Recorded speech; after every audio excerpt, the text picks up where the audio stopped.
Okay, well, I hope you can see me okay.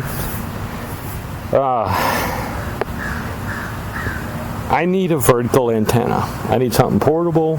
I need something that I can throw in my pickup and take somewhere and put up quickly. And I think I got an idea for it. So I'm working on it, and I'm going to film it as we go.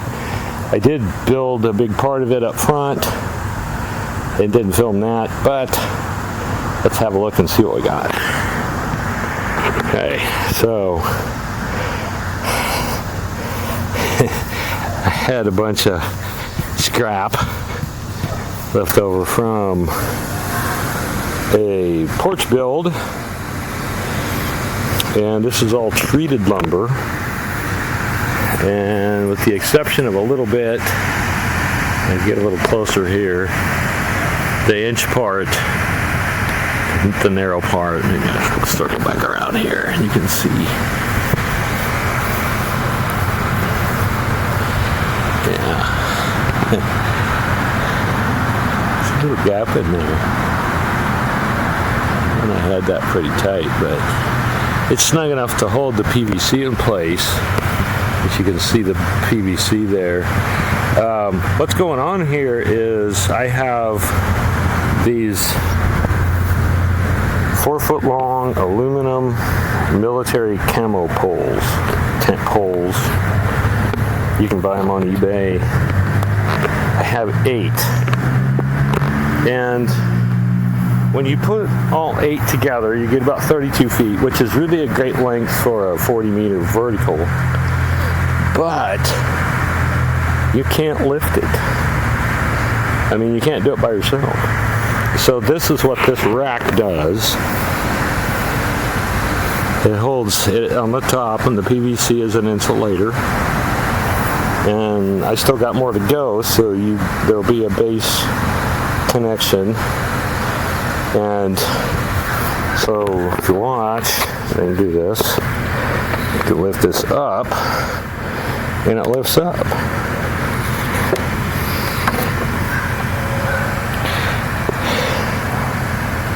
I think it's pretty cool. Now, I may add some bracing to keep it from falling. I do know that just on its own, it's a little tippy right here, side to side. And it's not the widest, it's only 15 wide at the base. So, couple of guy wires, got holes in my yard. A couple of guy connections either side, gonna stable that up a lot. But I don't know if I can get far enough. Right now, that's 16 feet. That's about a 20-meter vertical.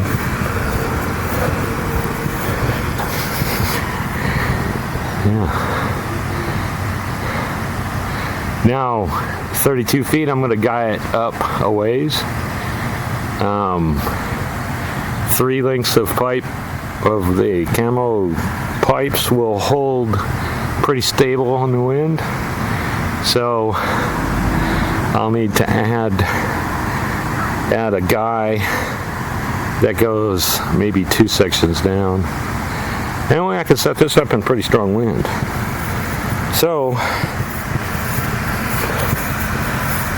yeah, it's kind of cool. I'll be back when I get a feed point worked out and a way to make it a little more stable. And the attachment for the guy wires. So there you have it. Okay, I'm back with you with the antenna build. And I probably should have filmed a little more of this as I went along. But I didn't, so I'll kind of explain what I did and give you an idea of how to make a 40-meter vertical out of camo poles. So here we go. So this is the base construction, and so I'm going to just pan up real quick so you can see what this feeds. We'll go up. 2 sections of PVC to hold it, reinforced with wood, and got a guy connector up there at the top, and I'll show you what that material is made of. And these are just cheap Harbor Freight ropes. They don't have to be anything special, just as long as it's, 50-60 pounds of pressure on each one, maybe. You don't have to tighten this down, you're just keeping it from falling over. So you can see the gaps. These are 8 camo poles, 4 foot long, which adds up to 32 feet. So if you do your math, 234 divided by the frequency in megahertz, it comes out to about 7.3 megahertz, roughly. That formula is kind of ballparky, but it does work. It seemed to work in this case. So that put my vertical out of the amateur band. So had to do some additional. I'll get to what I had to do to make that work here in a moment. Okay, so of course the green pipe is aluminum. I chose to drill a hole. You can put a clamp around and kind of scrape the paint. Your choice on that. I just found it a little easier to cut a hole in it. It can be taken out and returned back to a normal use pole, but I'm using this one pole as a feed point. The green parts. Camo poles, you can get these pedals that attach, and they're made out of a fiberglassy material, and you can cut it with a table saw, chop saw. I use a chop saw on this. Drilled it so I could screw them down. They're a really great insulator, and they are not susceptible to microwave, RF. They don't get hot. So the top insulator, which is the circle with holes drilled in it, that holds the guy wires at the top, is made from the same material. So it provides a really great insulator up there for RF. Of course, at the top of this pole, you get a lot more voltage than you do current, and you want to protect it from arcing over to a wet rope. Now, I built this so it'll survive in the rain. You could just use a rope, but insulator's better. And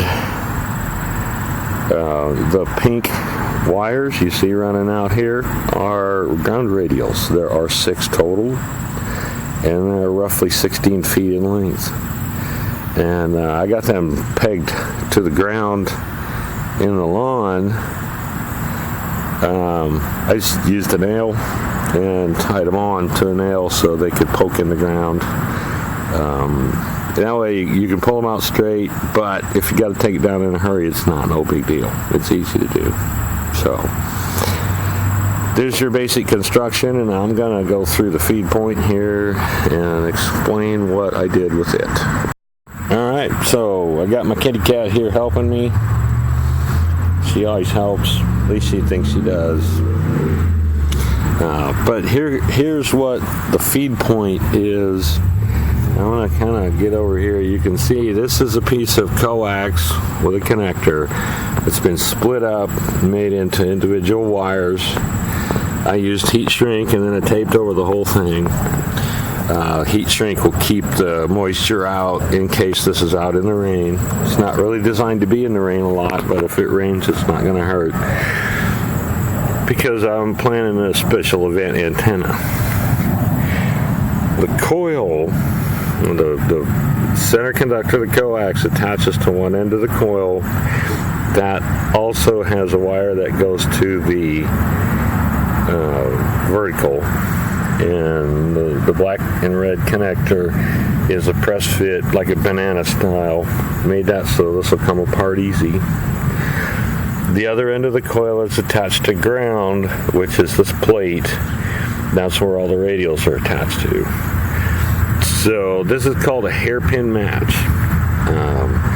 The coil is approximately the same diameter as the pole, just a little bit more than 2 inches. There are 9 turns. Well, 9 to 11. I think this one may have 10. That coil changes the impedance of your vertical antenna, which is roughly 35, and it raises it up just a little so that it matches the 50 ohm coax and transmitter that feeds this. So this helps out immensely in matching this antenna to your transmitter, whereas you could use a tuner at the radio, tune this up on 40 and be really happy, but this is just tuned 50 ohms at 7 megahertz. It's actually 7.3. I haven't gone beyond to measure its full bandwidth, but it's just the SWR less than 2 to 1 is just forever. Large diameter vertical pole like this, it's amazing. So far, I've made 2 contacts with it. I hope to make a few more, maybe get one here to demo it. 40 meter band's been really rough, really noisy, but I have talked to Toronto and Rowlett, Texas so far, and excellent signal reports, so pretty happy about that. But anyway, this is what we have, and you see up here, maybe I'll talk just a moment about that PVC in the center. That's Schedule 80, 2.5 inch, and it's just sandwiched in with some boards and screws to hold it in place. All that is doing is providing a support so I can raise this alone. And I can pop this apart. You can see the gap where the 2 poles come together. I can pull this apart and take it down alone. I can put it up alone. It's pretty great, but it's bigger and it takes like a pickup truck to haul it. So if you're looking for something to go in a small car, this really wouldn't be a good fit. But you know, if you've got a pickup or a trailer that you can throw stuff on to take off and go, yeah, this is great. And it's so amazing on 40.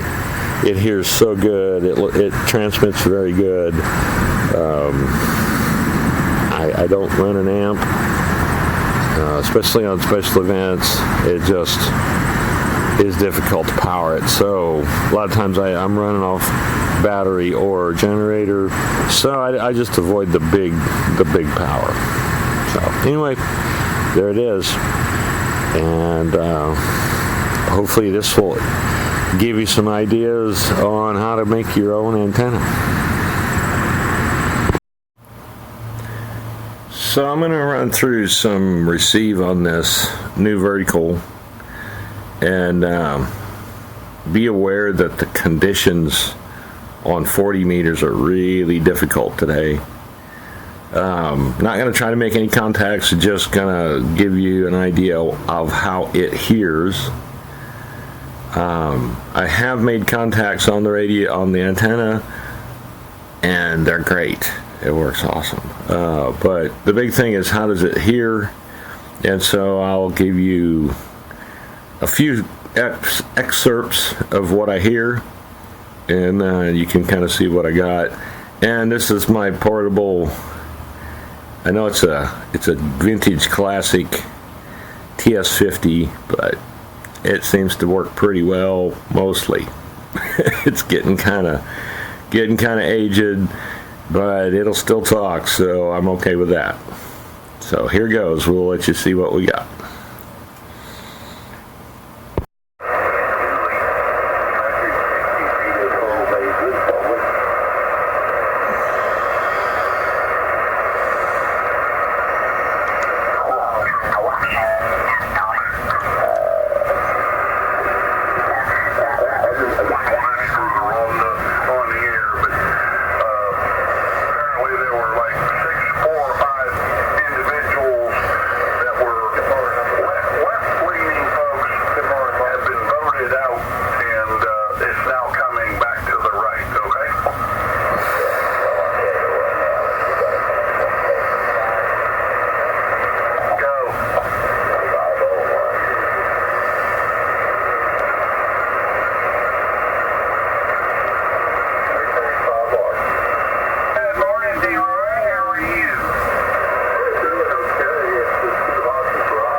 guess that's a good deal. Yeah, he's got a lot of information, good information there. I hope if you have any questions, I'm sure he'd be glad to help you.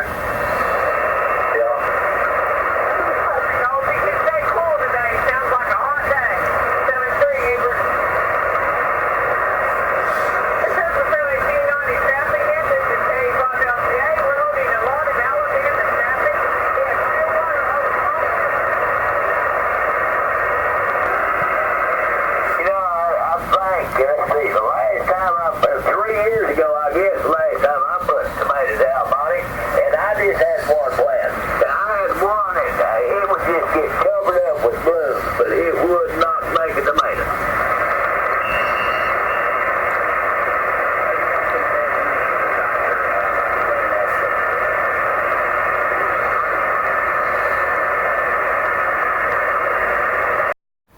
I want to thank you guys for following along on this antenna build. If you have, this is not like proprietary stuff, so if you build your own and make improvements, let me know in the comments. I'd like to know about it. It's kind of a fun antenna. I do realize that there's a commercial version available that you can purchase, but this is about building one yourself, and the pride of being able to put together something that works really well. So you know, like I said, if you find refinements and improvements, then you know, let me know in the comments. It'll be pretty cool. So thanks for watching, guys, and